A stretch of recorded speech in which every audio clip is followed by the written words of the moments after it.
This is the way to not be burned out, basically. Is just enjoying it. I want to show them. I want them to see what we're looking at. I want you guys to take a look. It's good. It's a good view. It's a good view. Quickly queuing up Q&A, gonna A all the Q's in a concise way, and hopefully helpful and fun, and hopefully not ramble, but we'll see. Hola, you amazing artist, and welcome to our front porch. Klee and I are hanging out today. It is the weekend, and we've decided that we are going to chillax. We also wanted to make sure that we answered some of your questions, so we're doing this rapid fire Q&A. Let's get right to the questions because this is supposed to be quick and rapid fire, and Right. hopefully we don't ramble much. Which, no promises. I'm not making any promises. Yeah, me neither. Question number 1 comes from Enrique Digita. Hi, Enrique. Hi, Enrique. Are you going to give us a tour of your studio? Yes, absolutely. We're going to give you the full-on tour of the studio. Right now, we both have a bunch of commissions, so a lot of the studio we can't show off because these are gifts for people. We're also not really done with the studio yet. There's still some things that need to happen. So when we do get that done, we are planning on doing a full-on studio tour for you guys so you can see how we organize our chaos.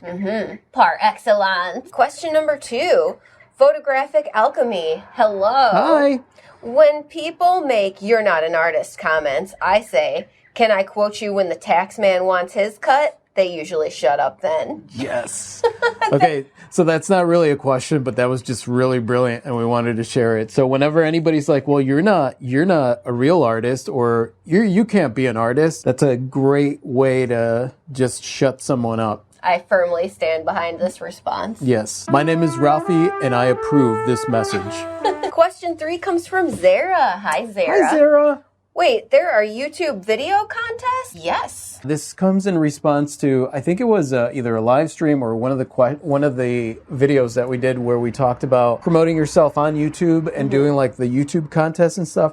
There are YouTube contests. YouTube does do like a call out every once in a while, but usually what ends up happening there is that the more famous YouTubers are the ones that get all the attention. It's very much like a marketing campaign stuff. So they'll do things where they encourage everyone to partake in the thing, but really the people that do get the attention are usually the big YouTubers. I would add, though, if it's a fun thing, you've come across a fun thing you want to participate in, participate. Yeah, absolutely. I think the fun thing about video prompts or video contests is like just the challenge to do something that might be slightly outside of what you normally do, challenge you to do some different things. Yeah, thinking outside of the box, divergent thinking. That's what us artists are. We're divergent thinkers, but it's very easy to niche yourself. It's one of the things that I found even with our channel. So it's always a work in progress. It's always a work in progress. Be yourself, have fun, and just put out the stuff that you want to put out.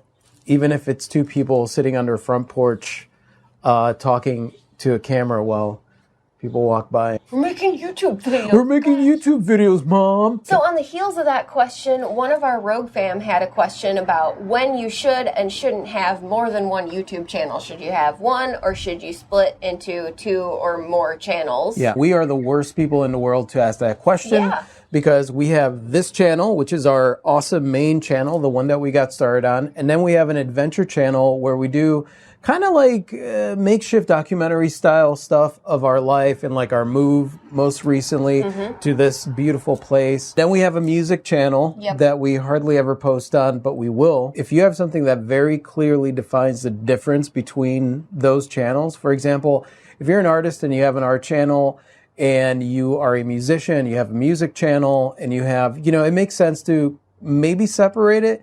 But to be honest with you, looking back, knowing what I know now, I don't know that I would have separated the channels because a lot of people that watch our channel here are interested in seeing our adventures and interested in seeing some of the behind the scenes stuff. Your audience might enjoy both things or all three things, then put it on one channel. It's less for you to manage. Yeah, and you want to make it easier on yourself, because filming, posting, editing videos, that's already a lot of work. The reason that I got other channels was because I noticed that other YouTubers had more than one channel. What I didn't think about is that a lot of those YouTubers have teams that manage the individual channels. So Indeed. Make it as easy as you can on yourself, because this is a lot of work. Even if YouTube is what you do for a living, it's still a lot of work. With us, we have our music, we have the books that I release, we have the art that we do, we have all these things. So to manage more than one YouTube presence, it's a lot of work. It's a lot of work. This question comes from Megadose, the Outsider artist. Hi, Megadose. Hi, Megadose.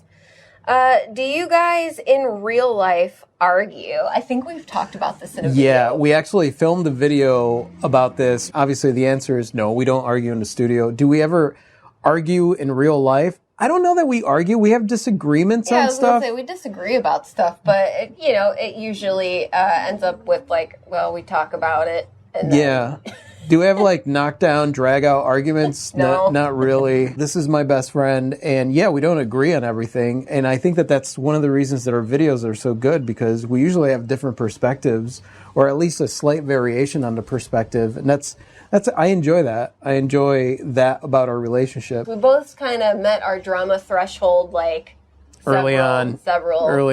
Yeah, a decade or so ago. I mean, let's be honest. Whenever you are friends, you have a partner, you have whatever, there's going to be stuff that you disagree on, and you're also going to have baggage from your life.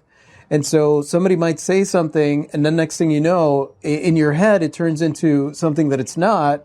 And then you're like, what? And instead of talking, what happens to most of us is we close down. We're like, fine. Then you try to change your behavior, and then you're unhappy about that. And all of that leads to resentment. So I think that we've been really, really good at just communicating all the time, to nauseum. Disgusting levels of communication. Yeah, if we're disagreeing on something, we will literally stay up till 3 or 4 in the morning just discussing it. And neither one of us is willing to go to bed upset or unresolved.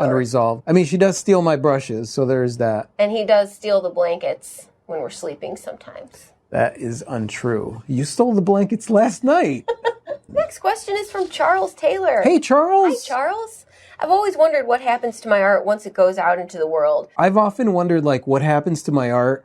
I think a lot of artists get really weird about it, because they're like, well, what if my art, we did a video about what if my art ends up at a thrift store or at a garbage dump and stuff like that. And honestly, I've gotten to the point in my art career, very early on, I got to the point in my art career where for me, it was all about create the work, pour everything that you have into that work, and then someone's going to get it. You have no idea what'll happen along the line, you just don't have any idea. That person may pass away, and then somebody will keep it and cherish it, or somebody will look at it and be like, I never liked that painting. You have no idea what's going to happen. Once you create the work and you put it out there, then your job is done. Obviously, we all know from watching documentaries and stuff that there are a lot of artworks out there that just end up in thrift stores, like Dali's and Picasso's and Warhol's. Creatively, we're all kind of in a line of work that we're creating stuff that's designed to outlive us. Yeah. So that's one of the things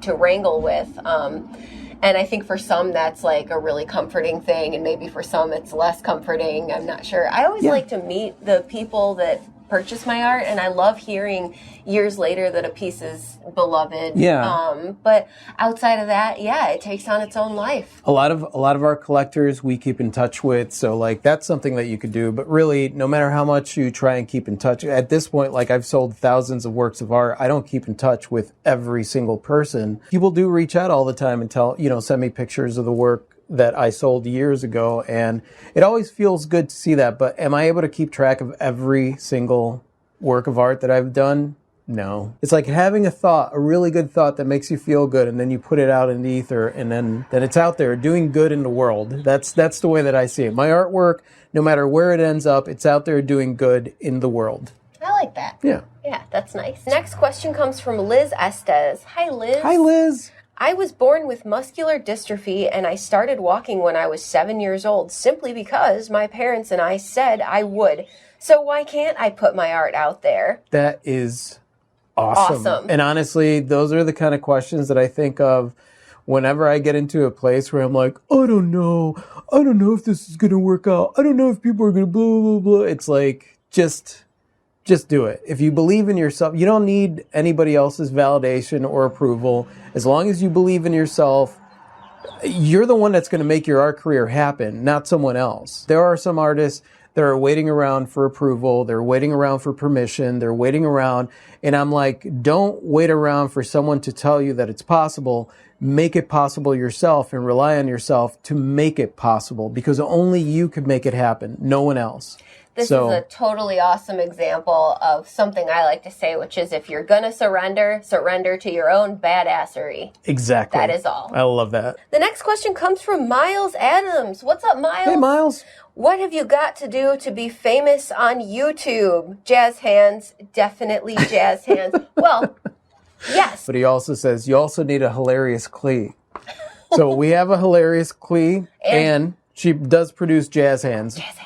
All the time. Loving jazz hands, you So guys. what do you need to have a famous YouTube channel? Honestly, we don't know. We're like not famous. The thing about it is there's so many people on YouTube that are chasing fame, right? They're chasing fame because they want to have a super famous YouTube channel or whatever. And to be honest with you, I think there can be a method to the madness of like really chasing after the algorithm and chasing after certain topics and things like that are popular, but that gets exhausting. We basically just do what we do, and however it is that we put it out there, we know that it's going to touch some people, that some people are going to resonate with it, and really ultimately at the end of the day, you want your videos to resonate with your peeps. And like all the rogues here, like you guys are our peeps and you're who we make these videos for. I want there to be value in our videos. I want you to have fun. I want there to be value. I want you to enjoy. I mean, you're not really looking at the landscape, so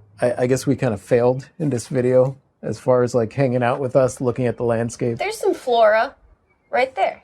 Flora. What we've realized, however many years in we are at this point, is like it is critical that you enjoy what you're doing. Have fun with it. Make sure you're making video content that you feel passionate about. Yeah. Otherwise, it will suck. It becomes a job. If you're doing content simply to be popular, or you're doing content simply because you think it's going to work or you're going to be able to make money off of it, what ends up happening is that you make it. It's the same thing as art. If you're creating the art that you love and you put it out there, then your people are going to find it. It's not going to happen overnight. It's not going to happen like that. You know, it might take years to get there. But at least the more you put yourself out there in your own style of art, then you're building on that. You're not quickly building on an audience that is already has a topic that is popular. You're not creating stuff that's already popular in order to become popular and then decide, well, now I'm going to be able to do what I want to do, because that entire audience that you built is based on something that maybe you don't even dig. At that point, it becomes work. You realize that you have to create more of the same stuff in order to keep your popularity or be able to sell art. I would say just cut that whole thing out, take a little bit longer to get there, and that way it's not work. You're just having fun. And that's really, if it's not fun, why do it? So the most important question is, can you dig it? Can you dig it? Good. Not too many people are going to get that reference. Well, that's from an old movie called The Warriors. Some of you will. Some of you will. As far as getting a humorous Klee, as far as I know, there's only one Klee. However, those are sold separately.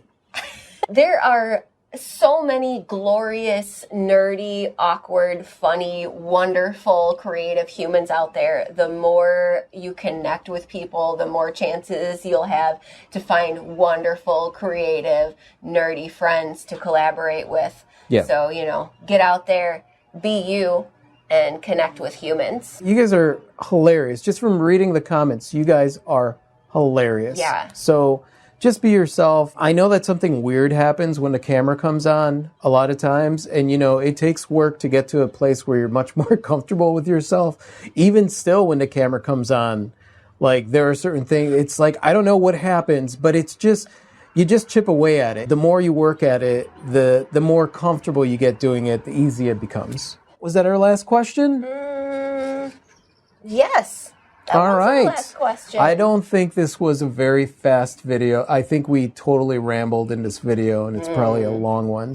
We're going to get back to relaxing. We are taking our time this weekend, enjoying the rain. Obviously, if you guys watch the burnout video, you know that I am doing everything possible to avoid burnout. That's at the priority of my mind right now, is relaxation, enjoying life, enjoying what we do, and sharing moments like these with you, which is great. I want to give a big shout out to you rogues that are watching this. You guys are fantastic. And thank you guys so much for watching this. And we'll do more of these Q&As. So if you guys have questions, just leave those in the comment section. Yes, please. All right. So Mwah. we're going to go. Did you do jazz hands? Loving jazz hands. Oh, for crying out loud. I absolutely adore you guys. You guys are awesome. And if you like this and you want to subscribe to more, just click over here to subscribe. And that's it. Good day. Adios.